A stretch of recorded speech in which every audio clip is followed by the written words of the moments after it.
मित्र नमस्कार। एक बार फिर से मैं आप सभी का स्वागत करता हूं और अपने चैनल के जरिए एक बार आपको बताने की कोशिश करता हूं। मैंने आज से 4-5 महीने पहले कई खबरें दी थी, शीश महल से लेकर तमाम सारे जो घोटाले हुए थे उसके पीछे कौन सा व्यक्ति है और सबसे पावरफुल। मैंने कहा था कि केजरीवाल से भी ज़्यादा पावरफुल कोई व्यक्ति है तो वो कौन है। जी हाँ, जिसके चाहने के बाद 24 घंटे के अंदर मंत्रालय हटा दिए जाते थे। जो चाह लिया जिस मंत्री को हटाना उस मंत्री को गली से बाहर कर दिया। जो चाह लिया जिस मंत्री ने उस व्यक्ति का फोन नहीं उठाया उसका जीना हराम कर दिया।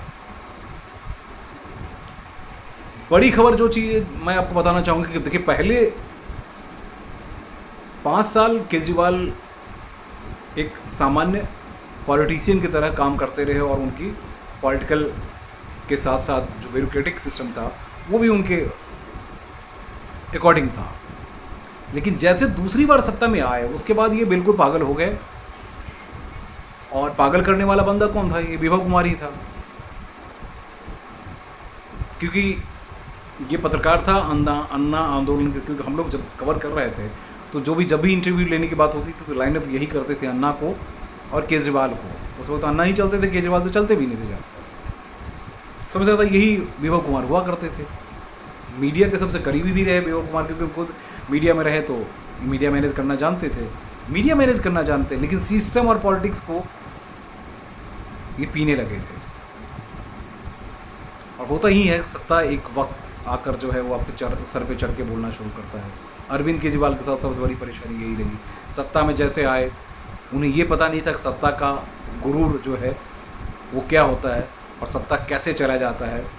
सत्ता में प्यार भी, तकरार भी और मार भी, वो तीनों सिस्टम चला जाते हैं।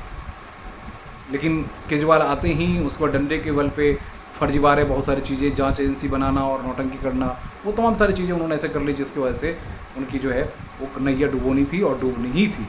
नतीजा उनके पास जो अच्छे ब्यूरोक्रेट्स थे वो डर के मारे हटने लगे। उन्हें पता था कि सिस्टम को मजाक बनाने की कोशिश में अगर उसके खिलाफ किसी ने कुछ बोल दिया तो फिर उसकी ऐसी तैसी थी। उस वक्त विभव कुमार ही वो थे जो उनके हाथ में मशाल दिया करते थे।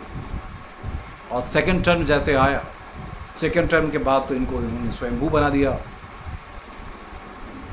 गाड़ी भी, शीश महल भी और तमाम सारी चीज़, जितनी चीज़ें हुई है उसके पीछे कोई दूसरा नहीं है, ये विभव कुमार ही हैं। विभव कुमार को हर एक वो जानकारी है जो किसी और मंत्री के पास नहीं है। इस वजह एक वक्त मनीष सिसोदिया भी पीछे हुआ करते थे, विभव कुमार ही सबसे आगे हुआ।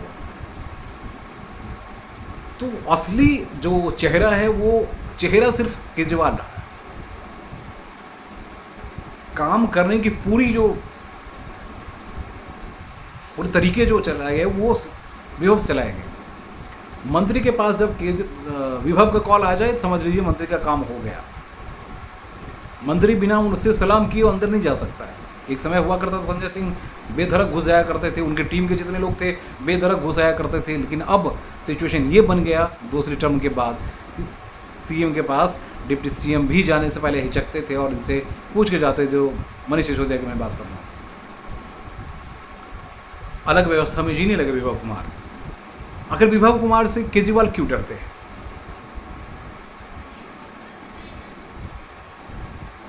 ऐसी कौन सी कमजोरी है? मित्रों, मैं आपको कह रहा था कि सिर्फ मैं ही बता सकता हूँ, सब नहीं बता सकता।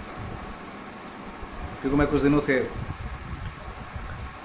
पीएमओ एमएचए के साथ साथ इधर की भी जो रिपोर्टिंग नहीं, वहाँ कुछ जड़ तक अंदर घुसने की कोशिश की कि मैं कई सालों तक दिल्ली सरकार कवर कर रखा था टीवी चैनल के लिए।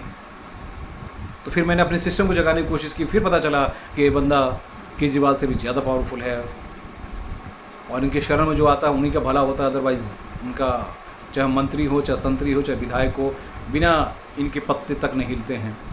तो केजरीवाल की कमजोरी ये रही कि केजरीवाल सबसे ज़्यादा इसी व्यक्ति पे भरोसा करता रहा, मंत्री पे भरोसा नहीं कर रहा था। एक लाइन ऊपर एक लाइन नीचे, किसको क्या होना, किसको मंत्री बनाना, वो सिर्फ डिस्कशन। क्योंकि जिस तानाशाह की बात करते हैं, तानाशाह कोई दूसरा व्यक्ति नहीं है, सबसे ज़्यादा बड़ा तानाशाह खुद अमित शाह। और अमित शाह को तानाशाह बनाने वाला बंदा यही 2-3 लोग थे। जिसमें सबसे बड़ा तानाशाह खुद है, क्योंकि और जो बनाने में कोशिश में थे वो सब जेल के अंदर है। तो अरविंद केजरीवाल के पार्टी फंडिंग से लेकर, डॉक्यूमेंटेशन से लेकर, नोटिंग से लेकर, निजी संबंध से लेकर, पारिवारिक संबंध से लेकर, राजनीतिक संबंध से लेकर, हर बात की जानकारी के पीछे विभव कुमार है। अभी जेल जाने के बाद भी दिल्ली की सत्ता क्यों चली, आप शायद जानते नहीं होंगे, लेकिन मैं जानता हूं। इसलिए कि यहां जेल के बाहर विभव था और वो सिस्टम को जानता था, कौन कहां कैसे किसके पास आसपास जा रहा है, भटक रहा है, सब पे पैनी निगाह होती थी। अब जब ये घटना घटी है तो केजरीवाल क्यों असहज है, केजरीवाल क्यों विभव को बचाने की कोशिश में लगा हुआ है। इतनी बड़ी गलती उसके शीश महल में ही इतनी बड़ी गलती हुई, उस पर खुद ही केजरीवाल को आके बयान देना चाहिए और दोनों को समझाने की कोशिश करनी चाहिए। लेकिन केजरीवाल अपने अहंग में रहे और संजय सिंह को उन्होंने कहा कि तुम बात करो। इस व्यक्ति ने अपनों के साथ हमेशा धोखा किया है, ये बात समझ में आई है। केजरीवाल हमेशा अपनों के साथ धोखा किया है। पूरी टीम उठा के पूरी हिस्ट्री उठा के देख लीजिए, कहता कुछ करता कुछ, चाहे एजुकेशन सिस्टम हो, चाहे हेल्थ सिस्टम हो, चाहे ट्रांसपोर्ट सिस्टम हो, सब की ऐसी तैसी करके रखा है। उस पर हम बाद में चर्चा करेंगे। उसके पीछे भी विभव कुमार ही है। विभव कुमार के सामने मीडिया भी नतमस्तक है, इसलिए कि भाई हर महीने जो है, हर साल करोड़ में हर मीडिया हाउसेस को पैसे दिए जाते हैं। पूरी टीम वहाँ जमी हुई है। तो विभव कुमार के पीछे, विभव कुमार के पास केजरीवाल के हर पाप पुण्य की गठरी जो है वो पड़ी हुई है। तो केजरीवाल की तोता जो है ना, वो यही है, तोते में जान कहते हैं ना, वो यही है। अब इसकी गिरफ्तारी हो सकती है कभी भी।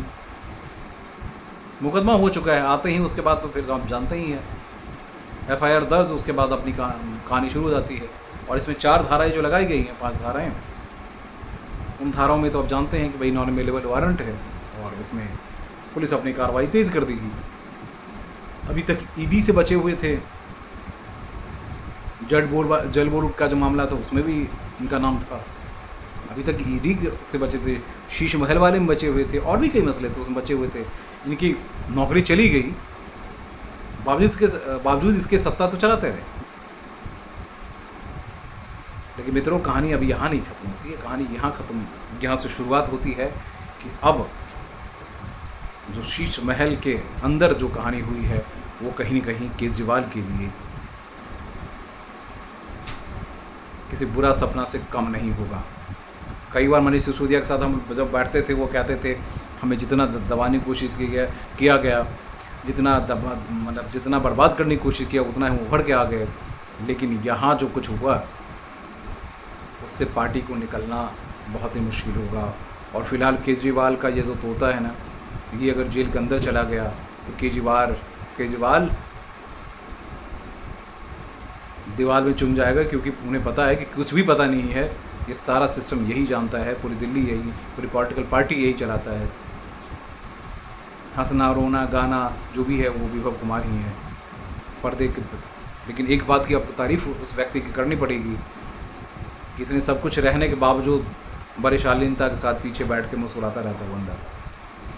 अब ये घटना कैसे घट गई है ये कहना मुश्किल है।